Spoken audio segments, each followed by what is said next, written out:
Programa Cast Campo e Batom, direto da Expo Inter 2025. Eu sou a Alessandra Bergman, jornalista, recebo e trago neste canal convidados e convidadas de todo o país para mostrar, ensinar e aprender contigo, mulher rural. Estamos nas redes sociais, segue a gente lá em youtube.com/campo e batom, Facebook, somos podcast, na colheitadeira, no trator, você pode sempre escutar Campo e Batom.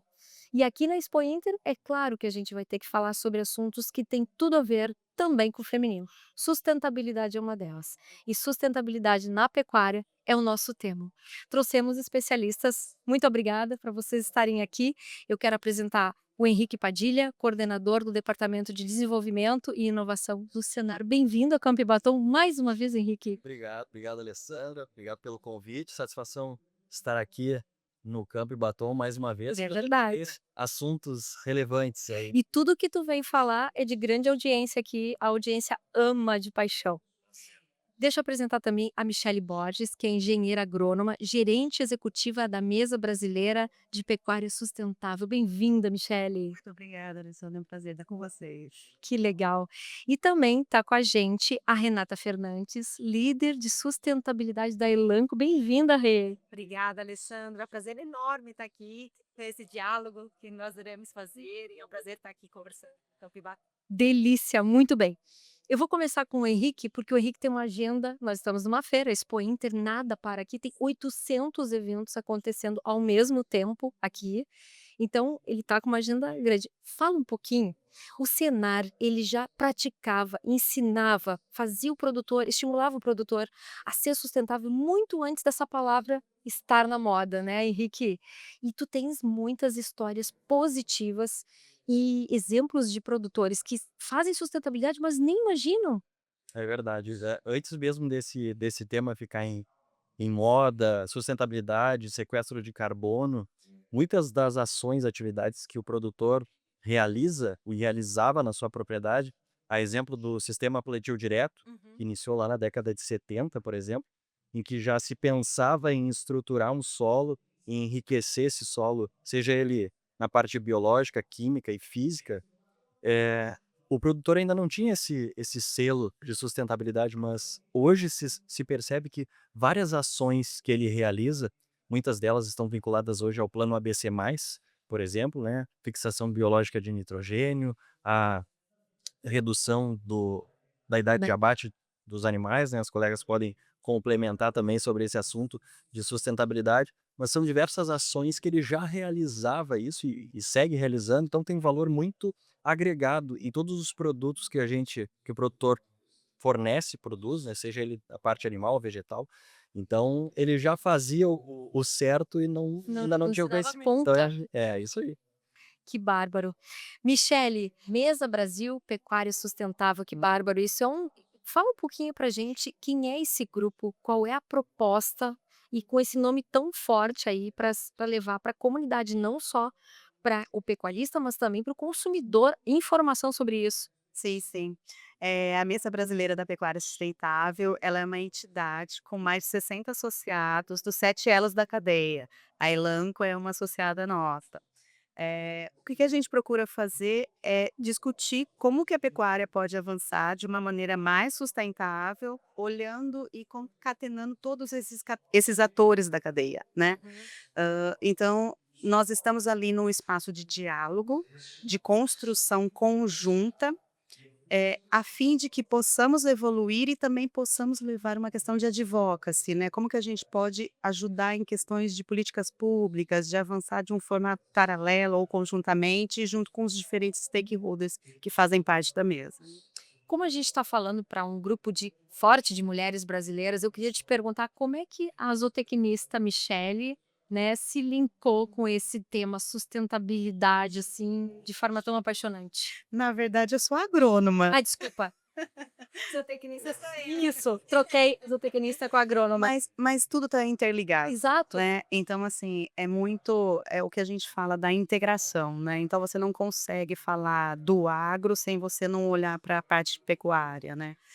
A gente vinha trabalhando numa questão de tecnologia, de inovação com startup, depois entramos numa questão de crédito de carbono, e veio o convite da mesa para a gente atuar em termos de sustentabilidade, mas levando para a pecuária, né. Então foi um desafio que a gente aceitou, acredito que estamos caminhando bem, e a fim de concatenar tudo isso, né. Então, a sustentabilidade é algo que não dá mais para você fugir, né. Se você quer se manter no mercado e conquistar novos mercados, você precisa atuar de um formato sustentável, porque o cliente e globalmente se demanda isso.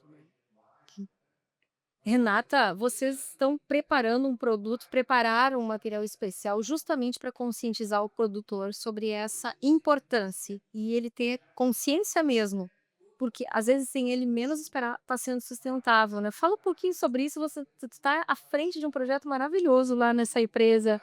Ai, que bacana. Bom, vamos lá. A gente lançou recentemente esse programa, que é a Eficiência Positiva, com um propósito, principalmente, de trazer como uma pauta, né, como é que os produtores eles conseguem ter acesso a essas tecnologias que, ao mesmo tempo, elas têm que trazer um retorno operacional, econômico e ambiental. E é o E ao mesmo tempo, né, porque muitas vezes a gente sempre fala que na sustentabilidade ele não tem muito espaço para o ou, é o E, né, ele tem que ser sempre adicional. Então quando a gente olhava aí para alguns desafios que a gente tem aí no setor, muitas vezes o produtor, a primeira pergunta que ele faz quando ele olha para um tipo de tecnologia, para uma intervenção é: "O que que eu vou ganhar em troca?", né. Então acho que a gente tem isso como um ponto principal, que é nós trazemos através de pesquisa. A Elanco é uma empresa que sempre cresceu junto com pesquisa, é um produto que foi reconhecido pelo Ministério da Agricultura, que é o primeiro melhorador de desempenho e ao mesmo tempo ele reduz metano entérico.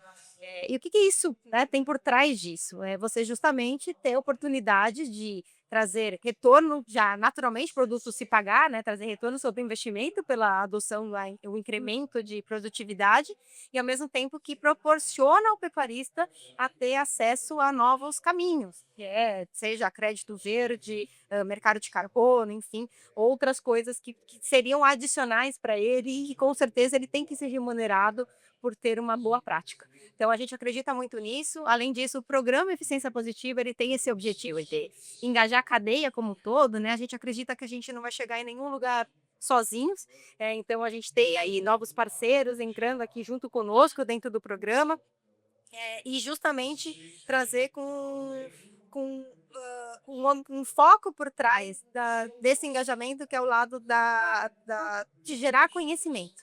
Então, dentro do programa, acho que nós, esse ano, recentemente, lançamos também o nosso podcast, Protagonistas do Campo, Protagonistas no campo, né? Eu acompanhei. com o objetivo de justamente gerar esse diálogo aberto para falar sobre sustentabilidade, mas de forma tangível. Então, muitas vezes a sustentabilidade ela virou uma palavra da moda, né? Principalmente desde 2020, 2021 aqui, mas como é que isso se aplica na prática? Por exemplo, um pouco do que o Henrique comentou aí, muito do que já é feito já é o dia a dia do produtor, mas ele precisa aprender a mensurar, ele precisa aprender a comunicar, a gente precisa aprender a comunicar muitas vezes do que está sendo feito. Então, tem esse objetivo por trás aí. Qual é uma prática muito comum que o produtor não está se dando conta que é sustentável, que ele já pode botar ali no checklist do sustentável? Olha, grande parte das próprias intervenções ligadas à nutrição animal são sustentáveis. Você está melhorando ali. Existem duas formas de você reduzir as emissões de carbono, né? Redução da intensidade ou a redução absoluta. A redução da intensidade ela é vista quando você tem esse incremento da produtividade. E olha o tanto que a gente avançou nos últimos anos em relação à produtividade. Antigamente, o animal era batido com 5, 6 anos, né? Então, a gente tem isso já sendo traçado dentro da nossa pecuária, que é a pura realidade hoje, e que muitas vezes o pecuarista não está entendendo como é que ele faz, porque ele precisa mensurar. Então, aí tem o desafio muito grande da mensuração. E aí, Henrique, o cenário entra para ajudar também, né? Porque essa coisa de mensurar, calcular, fazer, aí tem que ter o técnico ensinando e ajudando. Exatamente. É porque quando a gente fala de sustentabilidade, tem sempre o tripé, né? Econômico, social e ambiental. Então, para ele, é muito complexo tudo isso, né? Se tu pegar só a parte de gestão e pegar todas aquelas siglas que ele precisa decifrar, aí entra o papel do Senar como uma instituição referência de ensino, e essa é a nossa missão. Entregar para o produtor, traduzir o que é trabalhado na ciência a partir das instituições parceiras, o conhecimento gerado aí, e a gente entregar ele através de cursos e programas de curta, média, longa duração do aprender fazendo. Ele vai colocar muito em prática. Exemplo, estamos aqui na feira com oficinas que são bem práticas, chama a atenção do público, né? Estávamos comentando sobre isso, né? Método Tally Ride, tosquia de ovinos, manejo de equinos, ovinos de leite. E isso é uma característica do Senar, essa diversidade de cursos, é uma ampla gama de cursos, trabalhando várias cadeias, e aqui falando especificamente da pecuária sustentável, são muitos os assuntos, e o produtor às vezes não tem tempo para se dedicar inteiramente a isso, e aí entra o papel do Senar para traduzir isso de uma forma mais palpável para ele. Então, os aspectos de gestão também ambiental, social, para ele de fato produzir, ter a rentabilidade, mas entregar um produto de fato sustentável. Olha só, e tem uma pergunta aqui de um ouvinte de Campo Batom, porque Campo Batom tem 35% da audiência é masculina, né? Aloísio Garcia, produtor rural em Piratini, foi presidente do projeto Alto Camaquã. Hoje trabalha com indústria de carne e frigoríficos. Alessandro, o conceito de sustentabilidade se usa para muitos casos, desde um pequeno produtor que recicla nutriente e produz diversidade na sua propriedade a um agricultor de alta tecnologia. Os dois dizem ser sustentáveis. Como isso pode acontecer? Olha a dúvida dele. Quem quer começar a responder? Três respostas são válidas, ou uma também é válida. Vai, Mi. Eu acho que é bem isso que a Rita falou anteriormente, né? Você precisa entender a sua linha de base, né? Onde que você estava e como que você está hoje, para você falar de sustentabilidade. Então, por mais que seja um pequeno produtor, ele tem diferentes práticas, diferentes maneiras de estar gerindo a propriedade dele, para que ele possa avançar de forma sustentável. Como também um grande que tem acesso a recursos, tecnologia, né, com mais facilidade, vamos dizer assim, e por meio disso ele consegue também ser mais sustentável, né? Então, dá para ser sustentável sendo o pequeno, sendo o grande. Você não precisa entender a linha de base, de onde você está partindo e para onde você está avançando, Ou né? seja, não é uma regra universal. Existem caracterizações, é personalizado a questão da sustentabilidade. E muito também por região, por bioma, né, ele tem que entender, tem as particularidades aí também do próprio sistema dele, como que ele vinha avançando, tem a questão de integração lavoura-pecuária, né, de como que ele pode estar ali, cada vez mais agregando valor à sua produção de forma sustentável economicamente. Por exemplo, né, Renata, na pecuária, o carrapato é um grande problema. Aqui no Rio Grande do Sul, então, nem se fala. Isso também é contado como um checklist de ação sustentável no momento que tu combate o carrapato e trata ele, né? Claro, em diversos aspectos ligados à sanidade e ao próprio bem-estar, eles são contados como um checklist básico aí para avançar nessa agenda da sustentabilidade. Então, hoje, inclusive, existem estudos que correlacionam. Eu vou só interromper, o papo tá tribom.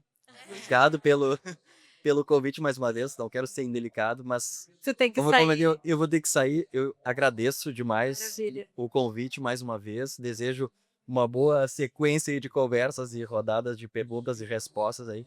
O Senar se coloca à disposição, tá? Mais uma Obrigada, vez, Henrique. obrigado. Me convide mais outras vezes Com para a gente certeza. desenvolver mais o assunto, mas infelizmente realmente eu tenho que sair para outra agenda, tá Com bom? certeza, muito obrigada. Nós que agradecemos a tua presença aqui e um abraço lá para todo mundo do Senar que sempre colabora muito aqui com o nosso programa. Fique à vontade. Henrique está saindo porque estamos na Expo Inter e as coisas todas acontecendo ao mesmo tempo aqui. Isso aí. Muito Obrigada, obrigado. Henrique. Valeu, tchau, Muito tchau. obrigada.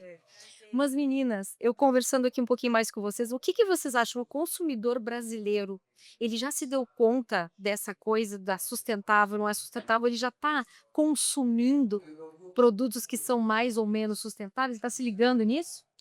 Eu vou colocar um pouco aqui do que a gente tem visto dentro da Elanco, através de algumas pesquisas. Existe um interesse muito forte, principalmente das gerações mais novas, de entender muito do que elas estão consumindo. Então, tem muito a ver com, em primeiro lugar, com esse aspecto que eu vinha falando anteriormente, né, do bem-estar animal, da sanidade, entender um pouco em relação a isso. E alguns também já começando a olhar para o lado da pegada mesmo, das edições e tudo mais. Contudo, o que a gente vê na prática é que ninguém está muito disposto a pagar aí, tá, assim, né, então é um caminho a ser traçado, eu não acho que é uma rota linear ainda, mas em que em algum momento isso possa ser que aconteça, talvez não inicialmente não seja no mercado interno brasileiro, mas alguns mercados comecem, a pagar mais sobre a nossa carne, que a gente tem um poder muito grande, né, em relação às nossas exportações. Já somos o primeiro exportador e maior produtor, né? Exato. Ainda estamos nas Estamos nesse ranking. E com muito orgulho, porque a gente tem aí, ainda com muito potencial também para continuarmos liderando essa posição e crescer cada vez mais na minha produtividade, enfim. Mas aí eu vejo que acho que é uma grande oportunidade para a gente começar, talvez, pelos mercados externos, e o mercado ele vai se educando, ele vai moldando. Essa geração mais nova, que hoje já está um pouco preocupada, ela futuramente ela vai estar na liderança, né? Ela vai ser uma geração que vai ter poder de compra, que hoje ela ainda é uma geração que ainda não consegue ter poder de compra, mas ela tem interesse nisso. Então, eu não consigo ver isso sendo desvinculado hoje como uma coisa que, não, isso daí tá muito distante, tá cada vez mais sendo presente, né? Cada vez mais pé no chão pra gente, tá trazendo isso como uma realidade. bacana, bacana. E isso também é algo que a gente vem conversando internamente, até no próprio posicionamento que a gente vai fazer como mesa da brasileira da pecuária sustentável, para a COP. A gente vem conversando em termos desse mercado, desse público, como que a gente tem que comunicar, né? Cada vez mais a gente precisa entender o que que o mercado quer e o que que esse consumidor quer, né? Para que possamos atender de forma escalável e sustentável. Então, assim, concordo plenamente com a Rê, no sentido de que ainda a gente precisa evoluir nesse sentido, né? O consumidor tem essa demanda, mas a gente precisa evoluir em cima disso. E tem muita coisa sendo puxada, por exemplo, a gente vai ter agora no final do ano a própria questão da UDA, né, então tem algumas normativas vindo de forma externa, que faz com que o mercado nacional também busque estar se adequando a essas questões externas e isso facilita também internamente, né, para que a gente possa agregar valor nisso, agregar, dados de sustentabilidade nessa produção e nesses produtos aí que são Vai ter consumidos. muita modificação para o produtor nesse sentido? O produtor ele vai se adequando, né, então a gente tem questões aí de rastreabilidade individual que vão sendo implementadas, a as próprias questões de boas práticas, de bem-estar animal, então é tudo uma jornada que a gente vem em construção e logicamente aqueles produtores que atenderem conseguirem atender cada vez mais a esses protocolos privados, né, essas normativas, logicamente que ele vai ter um valor diferenciado no produto dele. Muito legal. E, Renata, qual tu acha que é o grande desafio da pecuária hoje em termos de sustentabilidade? Uau! Assim, ó, da tua Um só? experiência, Tô brincando. enfim, Fui de não, mentira, a gente tem desafios e oportunidades, eu sempre gosto do claro. copo cheio Boa, aqui. boa. Mas Alessandra, eu falaria que hoje, na minha opinião, o maior é um pouco do que a Michelle falou ali, né, tem a ver com a mensuração, a linha de base. Então isso é um aspecto ligado à gestão, mas é um aspecto, o que a gente tem visto, né, alguns produtores de um interesse genuíno no tema e fala: "Por onde que eu começo?", né, então muitas vezes, eles precisam, ah, e muitas vezes já estão fazendo também, mas precisam trazer tudo que é feito na sustentabilidade, ele precisa ser, à base de provas, né, ser Sim. verificável, enfim, certificados, Chancelado. isso, para ter essa chance para que isso exista, é necessário, ter uma gestão dentro da fazenda, dentro dessa mensuração. Para mim é um ponto que é possível, hoje a tecnologia tem avançado bastante, já existem, métodos mais acessíveis, então, eu vejo que é um caminho muito que é possível de ser feito, mas ainda tem. Que exemplos legais, assim, vocês têm para compartilhar aqui com as meninas que, de repente, às vezes elas estão praticando, não estão se dando conta do que é sustentável. Vocês têm alguns exemplos bem práticos, assim, relacionados à criação, né, que possa ser compartilhado aqui, que daqui a pouco ela está fazendo e nem sabe que é sustentável? Por exemplo. Tem toda a questão de você estar olhando no formato de integração do próprio plantio direto, que a gente vinha falando anteriormente, né? Então, muitas vezes você já tem adoção, já faz uso de boas práticas e não sabe do que você está fazendo. E a própria questão de economia circular, que muitas vezes dentro da propriedade você já faz o uso do dejeto, né? Você consegue tá colocando ele como um insumo e vice-versa. Então, nem tem como você trabalhar ali dentro da propriedade gerindo isso, e eu acho que para complementar o que a Rê falou em termos de desafio e oportunidade, além dessa questão de mensuração, a gente tem um desafio enorme de estar unindo, as bases de dados. A gente vem trabalhando com diferentes bases de dados e a gente precisa unificar isso, para que tenha uma transparência desses dados de um formato geral, no formato nacional, assim, sabe. Então isso é algo que precisa, avançar e, por exemplo, o próprio PNIB, que é o Programa Nacional de Identificação Individual, né, de bovinos e búfalos, a própria questão da plataforma Agro Brasil Mais Sustentável, que o governo vem também puxando isso, vai ajudar nessa questão de estar concatenando esses dados, né, de fazer essa integração, para que todo mundo tenha acesso a essas informações e que consiga entregar ainda com mais qualidade, com mais sustentabilidade. Se eu puder fazer só uma adição, a Carol Claro. falou também em relação às produtoras, que eu acho que é uma coisa, a mulher ela tem uma capacidade única, de fazer a gestão de pessoas também, né. Então, e quando a gente olha para esse lado dentro da sustentabilidade ali, do lado da governança, né, e do lado social, é uma capacidade única que as mulheres têm de liderar em relação a isso. E a gente sabe que as fazendas que são lideradas Sim. por mulheres, têm resultados também, muito mais significativos, né. Isso é estatístico, isso não é puxando sardinha, né, porque Não é. estamos aqui numa roda. Já saber. E aí eu vejo que isso também é uma outra prática, né, que a gente pode assentar ali, que muitas vezes é feita. A mulher ela tem esse olhar próximo, é natural, É natural. É é maternal. maternal, então isso ela vai fazer com os funcionários de dentro da propriedade, e eu acho que é muito bacana essa capacidade, feminina de poder liderar essa agenda. Era minha. E essa questão acho que é da própria que a gente falou da própria economia circular, a gente faz dentro de casa já, né. Numa questão de alimentação para a família, né, de como que você pode reaproveitar aquilo ali, né, então vem muito mesmo nessa capacidade que a mulher tem, né, desse eixo que a mulher tem, até da própria proteção, de olhar ali, né, de como proteger, então ela tá olhando para a proteção, do meio ambiente, né, dos recursos naturais, então acho que vem muito disso também. Maravilhoso, era a minha próxima pergunta para vocês. Como é que vocês enxergam, né, o futuro sustentável com a inteligência feminina no processo também, né? E como é que vocês se sentem fazendo parte desse processo? Que isso é o bonito da coisa, isso é que satisfaz também.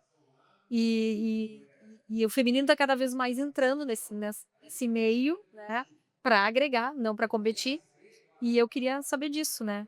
Como é que tu vê, Renata? Bom, eu vou tentar contar uma história curta, né, mas Não, eu mas tenho, conta, temos tempo. eu tenho mais ou menos uns 20 anos aí de que eu tô dentro desse meio aí da pecuária. E o que eu vejo de grande diferença, né, quando eu entrei para agora, é de fato essa participação feminina, né, no setor, por naturalidade, mulheres liderando, diversas agendas, empresas, fazendas, grupos grandes, pequenos, enfim, do que for, mas eu vejo esse toque feminino aí muito forte.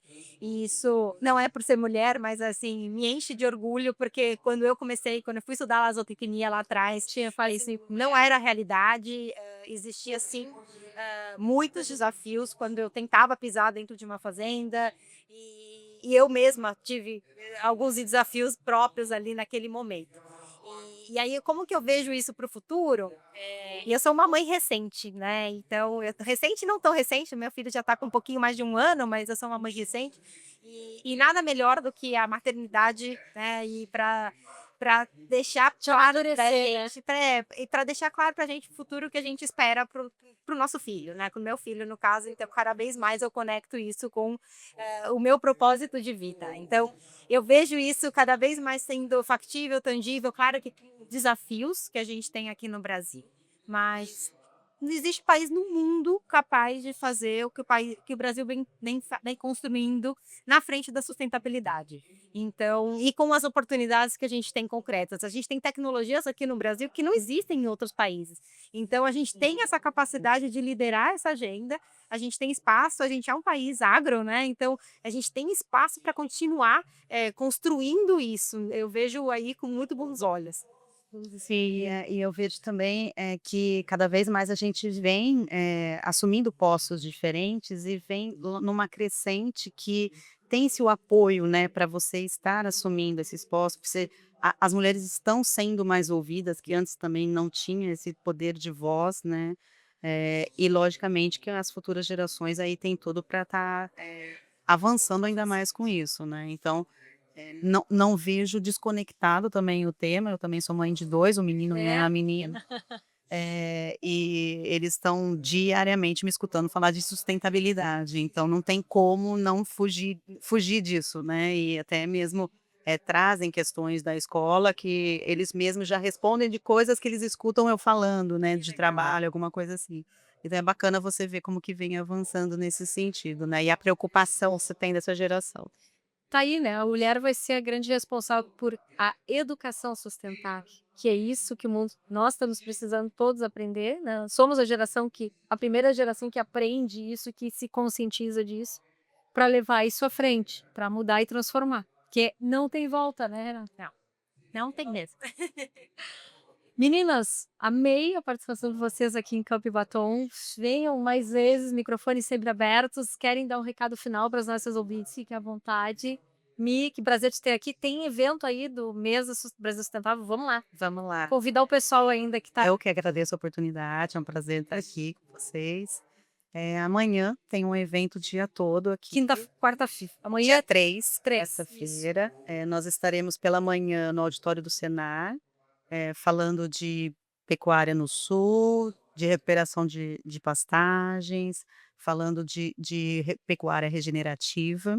Depois nós teremos a continuidade desse fórum na Casa Rural, onde nós teremos um bate-papo de rastreabilidade individual. Importante. E ali a gente vai estar dando início ao hub de soluções da mesa, onde os nossos associados estarão ali falando das soluções que eles têm em termos de pecuária sustentável. Ótimo. E é um momento de conexão entre as próprias categorias da mesa e com os nossos convidados, né? Então, foi o convite para o pessoal estar indo pela manhã no Senar ou à tarde na Casa Rural, onde serão muito bem recebidos. Que é bem ali. pertinho um do outro. Sim, sim, sim. E vão estar conectados e ouvindo todos os diferentes stakeholders dessa cadeia falando em prol da pecuária sustentável, de como avançar com a pecuária sustentável.